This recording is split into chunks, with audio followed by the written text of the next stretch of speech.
देशभरात LPG gas पुरवठ्याच्या अडचणींमुळे नागरिक आधीच चिंतेत असताना आता आणखी एक अदृश्य धोका समोर आलाय, तो म्हणजे सायबर फसवणुकीचा। गॅसच्या तुटवड्यामुळे नागरिक आधीच त्रस्त असताना हे सायबर चोरटे नागरिकांना फोन करून त्यांची फसवणूक करतायत। याबाबत मुंबई पोलिसांकडे असंख्य तक्रारी प्राप्त झाल्या असून अज्ञातांविरोधात गुन्हेही दाखल केलेत। लोकांना महानगर गॅस लिमिटेडचे प्रतिनिधी असल्याचं सांगून फोनवर किंवा व्हॉट्सअपवर एपीके फाइल्स पाठवत गॅसचं बिल अद्याप भरलेलं नसल्याचं सांगून तात्काळ बिल न भरल्यास गॅस कनेक्शन कट करण्यासंदर्भात भीती घालतात।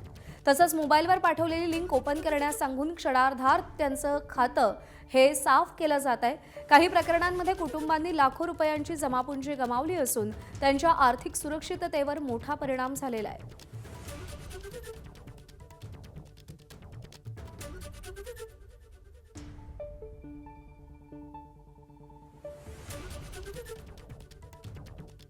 महानगर गॅसचं सप्लाय कट करणार म्हणून त्यांना सांगून एपीके फाईल पाठवून ते विक्टिमनी एपीके फाईल डाउनलोड केल्यानंतर त्यांचा जे पैसा आहे तर तिथून ते सायफन ऑफ झाला होता पर्टिक्युलर अमाऊंट।